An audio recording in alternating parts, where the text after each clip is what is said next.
Ladies and gentlemen, welcome to my channel once again, and today we are making another build. We're talking about mass PvP, staff want, Invocator, healer, skill build. And in the description you also will have the link for the gear build.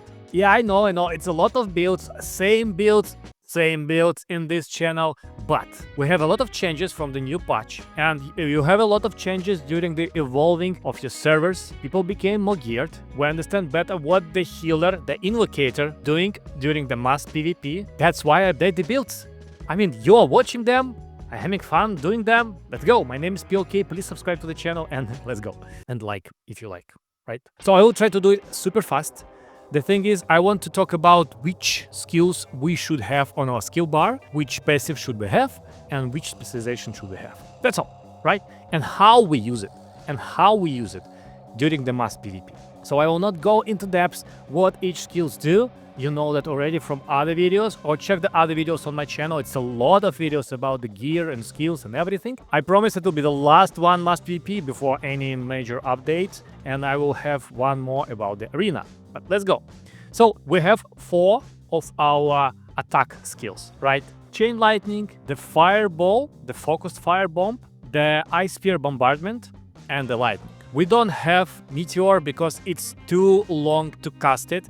It's not gonna work on mass PvP, period. We also have really cool skill, Icebound Tomb. But during the mass PvP, it looks like if it's not small scale when you need to catch people, but 2 big groups just fighting, you don't need so many bind CCs. And freeze itself, maybe it's more for the arena, so I skip it in sake of the buffs and the heals, right? But we still have Ice Spear Bombardment, which have bind specialization. So let's talk about the specialization for these skills. The focused fire bombs. We definitely need the first one because this thing, it's super important. It has chance for 80% to decrease healing potential for 6 seconds. And it doesn't matter if you charge it or not. You just click the button, it shoots the fireball, and this person will be not healed for 6 seconds, which means he will be dead, right? We also have Infernal Meteor for that. If you will make the Hellfire Rain and take this one, decrease incoming recovery for 6% for 6 seconds, it's not 6% but 60%. And actually it's the mistake here as well. It's not the shield block chance, it's healing potential reducing. But this one, you need to cast it. It's really hard to cast it when, all the attacks dropping on you. It's really hard to survive. So we tried to make this build, we tried to make it as fast as possible with insta skills, with some damage, a lot of heals, buffs and shields. And you need to survive, right? So okay, this is the fireball. Take everything from here except this one. You don't need projectile speed increase also, but it's a really good thing to have. Then chain lightning, it's your damage. It's really fast. It's recharging every 4 seconds. So, you need a lot of AoE damage from that. You have lightning instead of the meteor. If you like meteor, you can skip this and you can take this and you can, skip few things and take the decrease of the recovery. But as I said, it's really hard to land. So Judgment Lightning is just a huge damage with some AoE effect. And the last one is Ice Spear Bombardment. You take all of them because, it's some damage and you bind the target. It's really huge, you bind the target. Maybe instead of the Judgment of Lightning, you can take Icebound Tomb also for the CC you choose. But for me, it looks like this thing not super useful. Let's talk about the main thing, the heals. So how many heals do you have? You will say, I have 2 heals, and maybe I have the circle as a heal, and that's all. No, you have shield as well. And it could work as a heal super easily. Look at my health, bam. Now I heal myself for 2600 HP. And it's super fast. So you have also the option to make the shield AoE for the party mates, and it's huge. But during the mass PvP, it's really hard to catch all of your party mates. Additional single heal will work much better, believe me.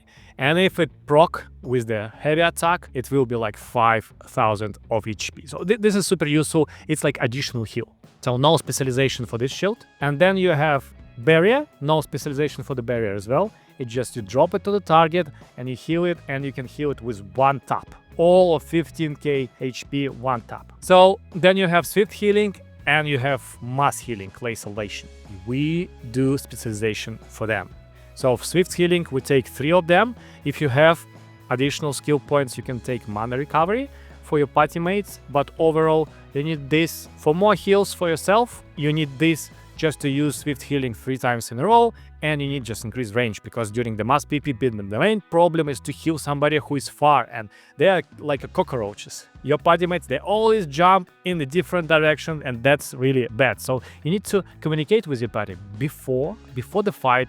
You communicate with your party like, you have a tank, please group around the tank, please look for the blue titles, which is party mates, and be together in that case. And also do the marker on yourself, the heart, the heart. So in that case, they know where to run to have heals, they know where to group around the tank, and in that case you can do all your cool stuff as the healer. So we take all of this, and we take 2 of Clay Salvation. We take also the weaken removal right now, because after the patch this thing remove 1 type of the weaken effects, all of them. So that's really good for all party members, and also increase radius. We need that, right? Maybe you need to increase radius for the shield as well, but I don't have enough skill specialization points. Now we have also the circle, the fountain of life, and this thing, it's really hard to land in the proper place during the mass PvP.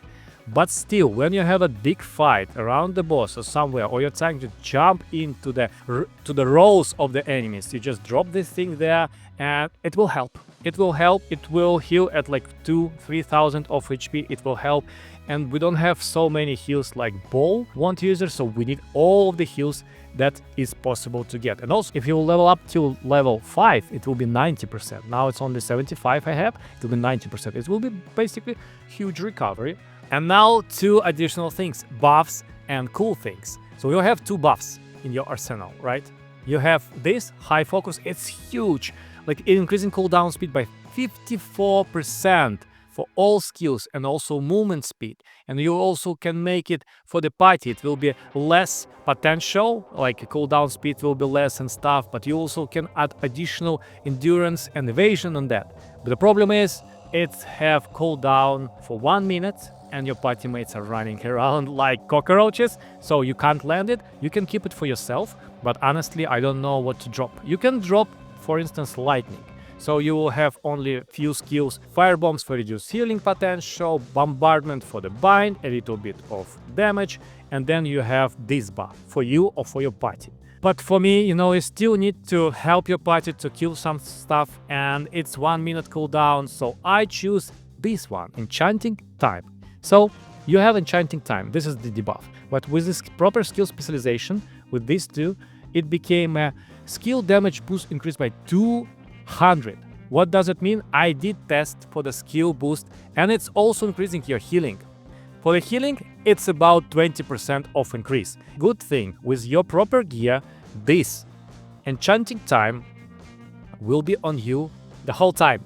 So it's 12 seconds and 12 seconds here. So it will be continuously on you to have better heals, look at that. And you also can drop it on your, damage dealers, and they will make 20% more of the damage. It's huge, right? So, and you can do it all the time. It will be always on you. Super good. I think that's really something that you should have. Compared to the high focus, unfortunately cooldown is too big. So I take this. And the last one, it's Salvation Chain. This thing pulls your party member to you to heal. And during the mass PvP, during the small scale, well, you don't need that. But during the mass PvP, when the rows of the enemies, the main enemy blob coming to you, or your tank jump into them, or your damage dealer is fighting and they stunned, you just fish them back and heal. And I did it so many times. And my party mates always surprised, like, what the hell is happening? Why I'm alive and why I healed fully? And it's only staff users can do. So use your potential as a staff wand user. You can fish your party mates back. And yeah, it's a cooldown like 38 seconds, but still during the fight, if every 1 minute you will fish back your party mate and heal it, and he will not die, it's a huge boost for the guild, actually, for the mass PvP, right? So this is super important, super fun to use. Use it properly. If the tank wants to... Sometimes we do this stuff. The tank specifically jump into the enemy blob, sleep bomb them, and then I pull him back, heal, and we start to fight. That's super important and super interesting. No specialization on this thing. So as a master, as always, we're using the middle for the wand and the bottom one. for the stuff we're using middle and also for the bottom one. If you are interested in the gear build, in the description you can find the gear build. This is what I have right now. We are really focusing on strength. It's 60 and perception. It's fine if we are only healing for 50 of perception. You don't see it, but it's 50 because it have range plus 7.5%, but you definitely need a lot of strength and a lot of wisdom because of debuff duration, because of the max mana and so on. But HP is really important. And also I have a full 4-piece set of Ascendant, so my skill heals without any buffs are 100%. During the night it will be less because during the night, so let's talk about passive. During the night we have this thing, Devotion of Emptiness.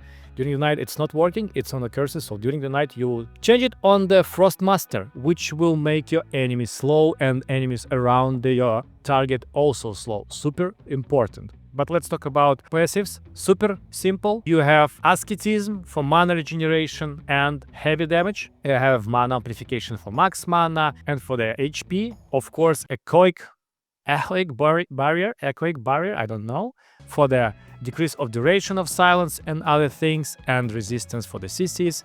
And of course you have additional skill damage from the Forbidden Sanctuary, and that's all from the stuff. Others will be from the heals. This one is super important, Selfless Soul. You do any type of the buffs and you have this huge buff on yourself and your heals became much bigger. Look at that. Boom, 7,000 plus X2 heavy damage. I can heal every time with the mass heal in one tap if it's heavy, right? So you need this. You also need Devotion of Emptiness, skill heal increase by 30% during the day, and as I said, Frost during the night. This thing is just cool passive. Skill heal plus additional percentage per each 1000 of max mana, and Saint Oath is just additional healing when you have a damage on yourself. And that's basically all. That's what you do. And all of the skills and all of this setup make you proper healer. It's like if you will balance itself, you have not 50% of damage and CCs and 50% of heals. In that case, you have like 70% of heals, buffs, and also this pulling thing, right?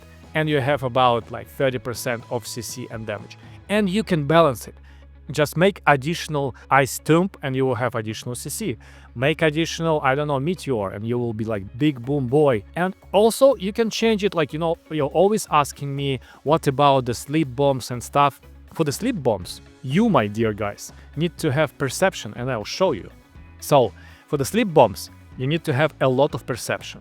And you need to have it like 60, it's not enough. You need to have 70. And you can do it with this gear, actually.